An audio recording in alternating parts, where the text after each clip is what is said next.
This is the legend who tore a young lion apart with his bare hands, who carried the iron gates of a city on his back like they were feathers. But look at him now, blind, bound, broken. Look how the mighty has fallen!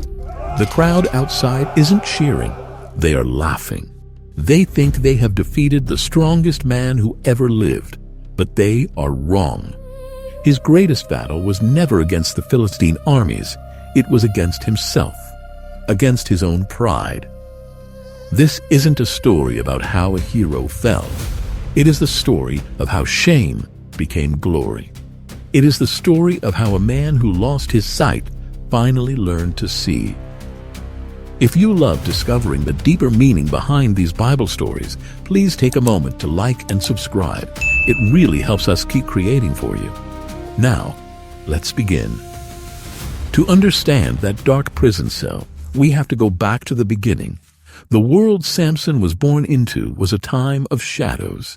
The Israelites had forgotten God, and for 40 years the Lord had delivered them into the hands of a fierce enemy, the Philistines. They were famous for coming from the sea and having advanced weaponry. Israel was stuck in the Bronze Age, fighting with soft metal swords that bent in battle. But the Philistines had the mastery of iron. Their weapons were harder, sharper, and unbreakable. When iron met bronze, it wasn't a fair fight. It was a slaughter. It is bent again! I cannot fight with this bronze weapon! Israel was scattered, hiding in caves, their spirit broken. But in a tiny village called Zorah, God was lighting a match. A man named Manoah lived there with his wife. They carried the deep sorrow of being unable to have children. One day, Manoah's wife was sitting alone in the field when the air began to shimmer. Suddenly, the angel of the Lord appeared. You are barren and childless, but you are going to become pregnant and give birth to a son. Now see to it that you drink no wine or any other fermented drink, and that you do not eat anything unclean. You will become pregnant and have a son whose head is never to be touched by a razor, because the boy is to be a Nazirite, dedicated to God from the womb. He will take the lead in delivering Israel from the hands of the Philistines. A Nazirite vow was very strict. Being a Nazirite meant being set apart. It was a total commitment. No grapes, nothing unclean, and absolutely no razors. His long hair would be the visible badge of his promise to God. Later, the angel appeared to Manoah as well. As Manoah offered a young goat on a rock, the angel did the impossible. He ascended in the flame of the altar. Manoah fell to the ground in terror. We shall surely die, for we have seen God! But his wife, full of faith, answered, If the Lord had meant to kill us, he would not have accepted a burnt offering, nor shown us all these things. True to the promise, the boy was born.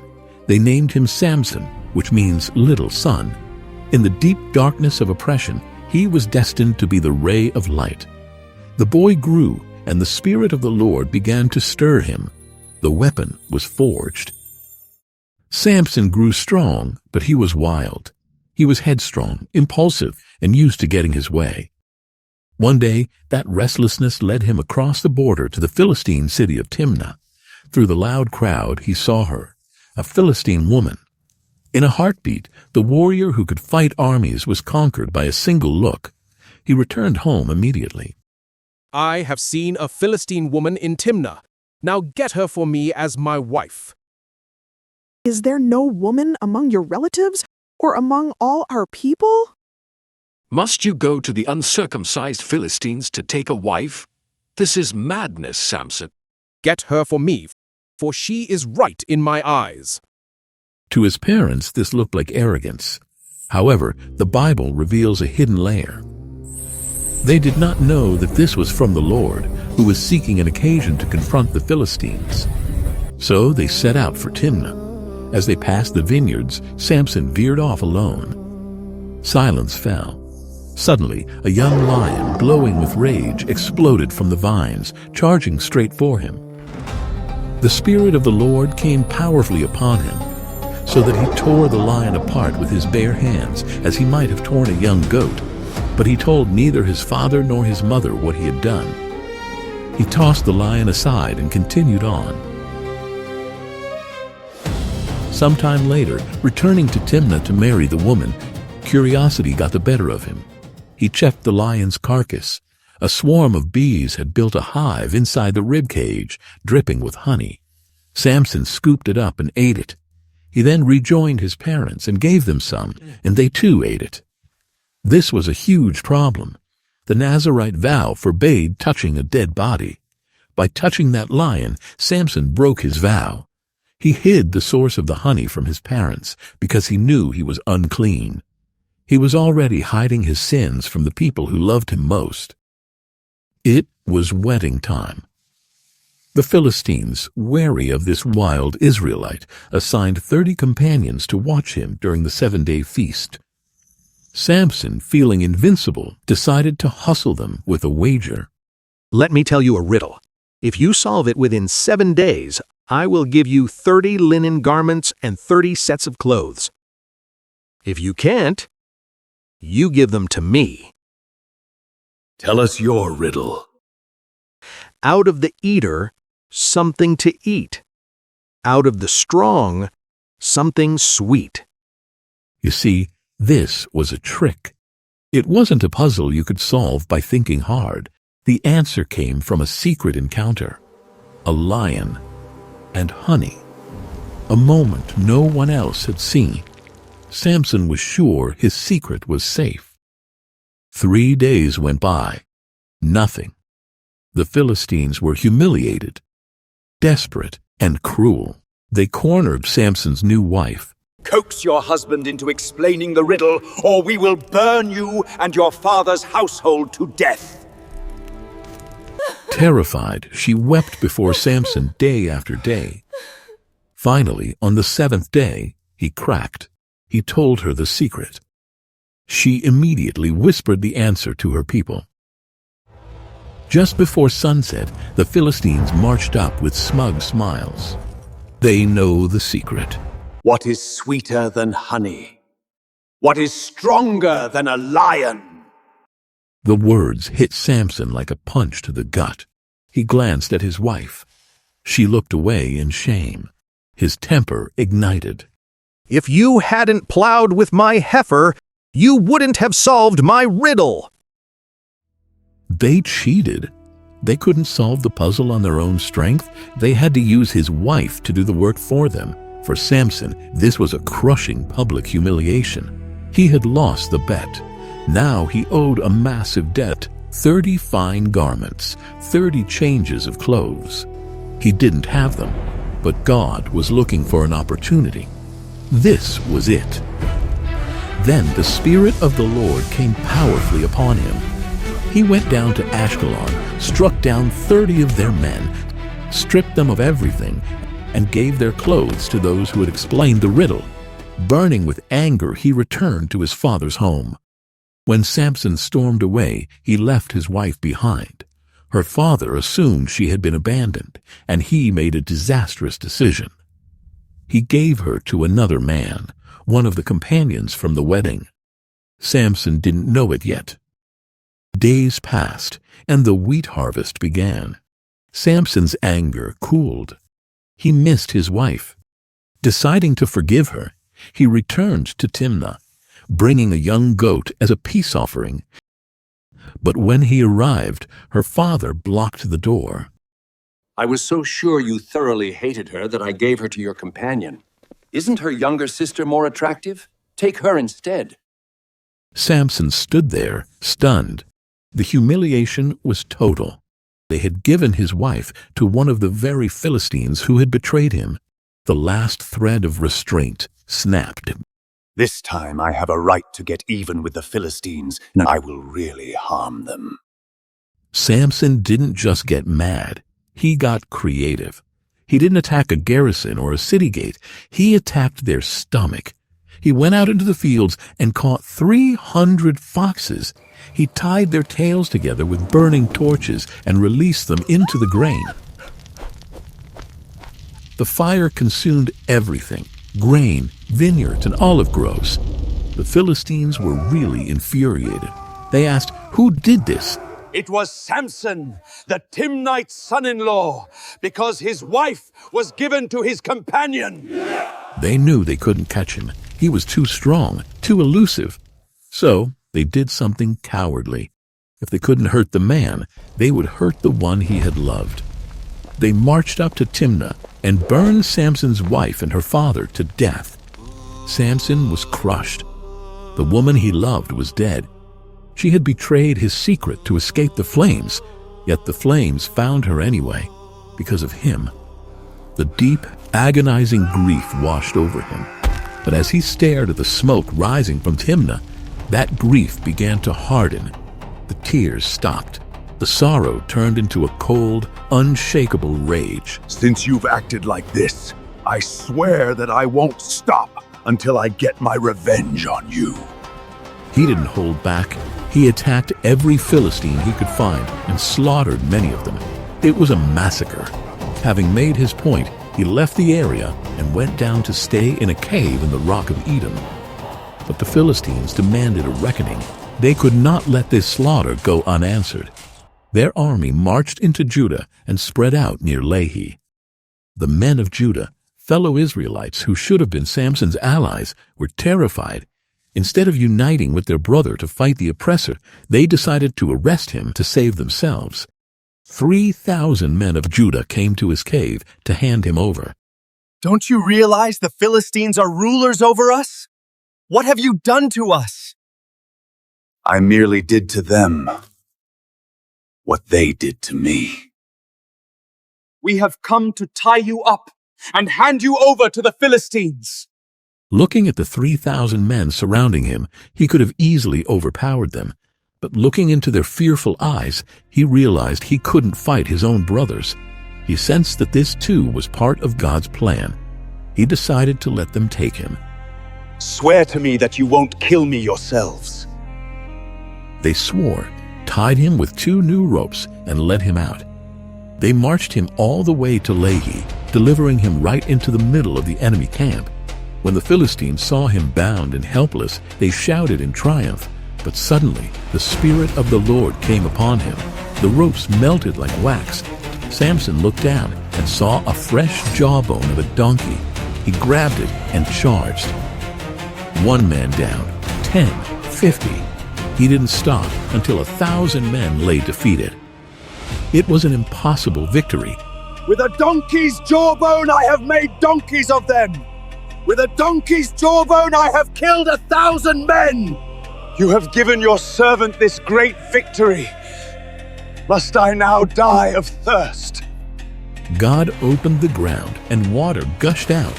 From that bloody victory, a legend was cemented. For 20 years, Samson led Israel as a judge, a one-man army standing between his people and total darkness. His very name became a whisper of terror in the enemy camps. Wow, taking a breather after that battle. I hope you're enjoying this epic story. Putting these animations together takes a lot of work. So if you want to see more Bible heroes come to life, please hit that like button and subscribe to the channel. It really helps us out. Okay, back to the action. Samson was unstoppable.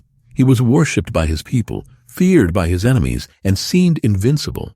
But like every tragic hero, Samson had a weakness. It wasn't iron and it wasn't fire. It was women. One night, Samson went into the enemy city of Gaza, one of the most heavily fortified cities of the Philistines.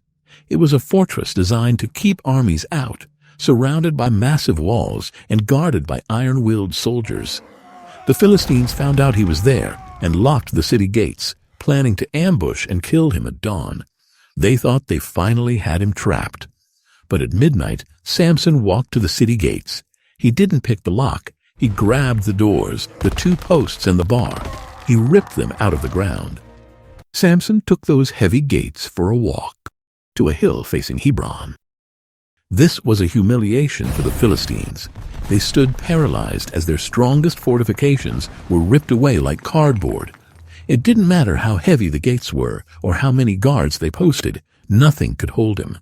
They realized that no amount of wood, stone, or soldiers could stop this man. But as armies failed, a whisper succeeded. In the valley of Sorek, Samson met a woman named Delilah.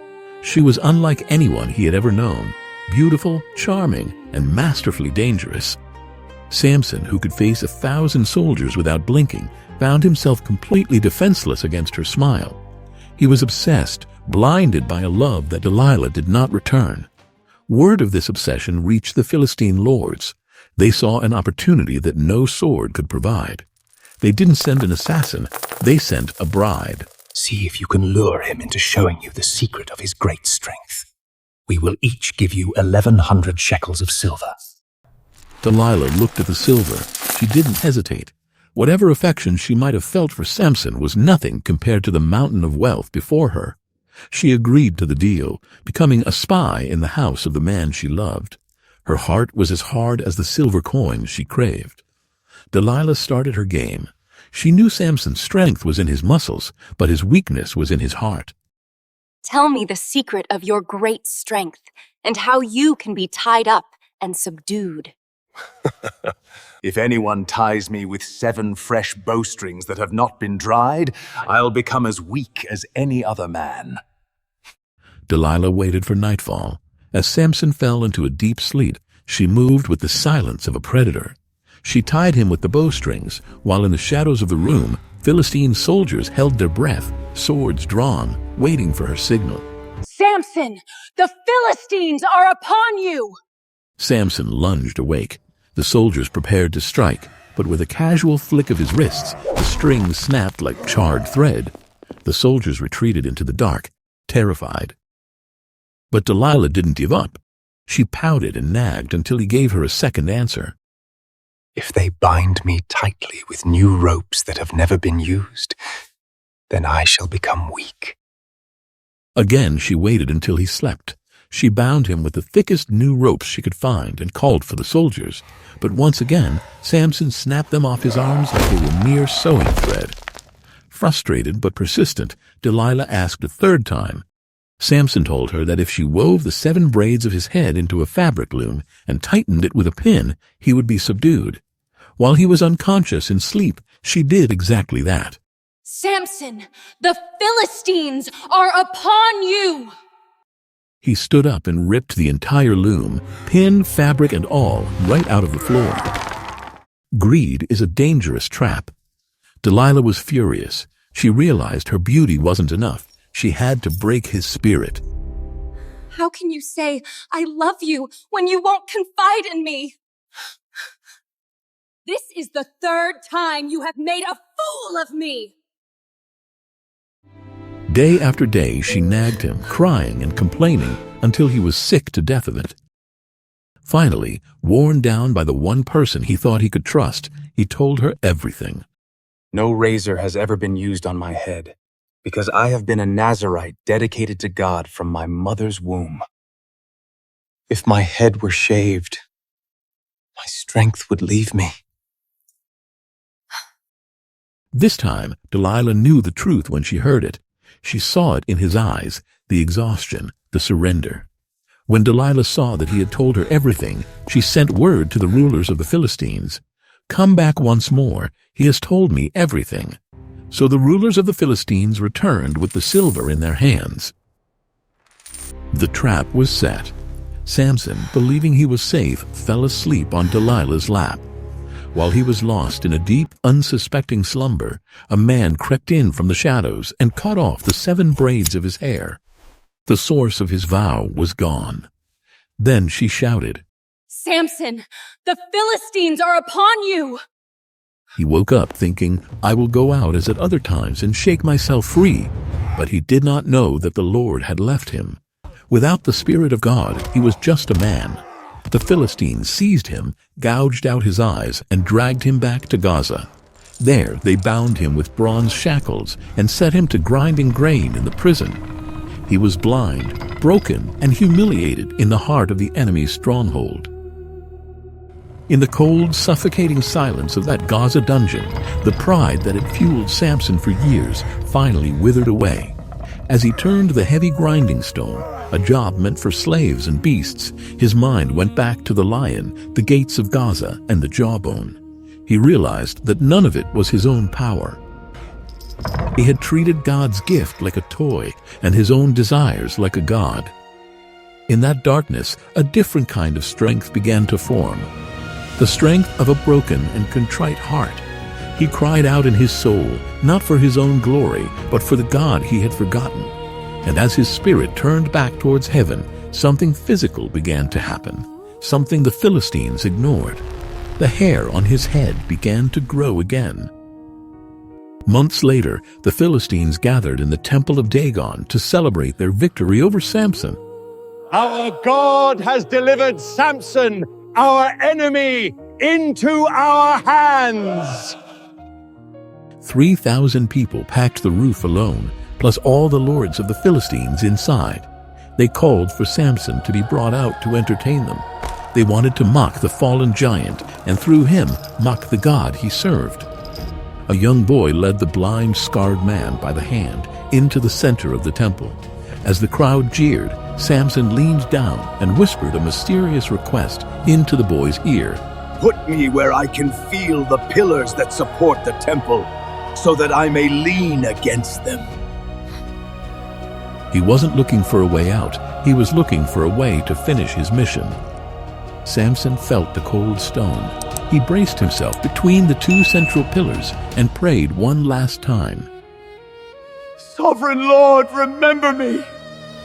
Please, God, strengthen me just once more. And let me with one blow get revenge on the Philistines for my 2 eyes. Let me die with the Philistines. In an instant, God showed the world that Dagon was nothing. The Spirit of the Lord rushed back into Samson one last time. Bracing himself, he pushed with all his might, and down came the temple on the rulers and all the people in it. Thus he killed many more when he died than while he lived. Samson was a man of great flaws, but in his final moment, he turned back to the one who gave him everything. Samson's brothers and his father's whole family traveled into the heart of enemy territory to recover his body. They brought him home and buried him between Zorah and Eshtaol in the tomb of his father, Manoah. Samson was a complicated hero, a judge often judged by his own poor choices. But his story isn't just about a strong man who made mistakes. It's about the relentless grace of God.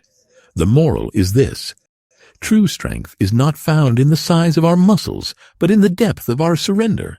Samson relied on his own power and ended up in chains. But in his weakest moment, with nothing left but a prayer, he became more powerful than ever. If you made it this far, you are a true legend. You've earned the Titan of Faith badge. Comment Titan of Faith and your total star count below. Thank you so much for spending time with us today. We hope this story encouraged you to trust in God's strength, especially when you feel weak. If you enjoyed this, please like and subscribe so you don't miss our next epic story. God bless you, and we'll see you in the next one. Goodbye.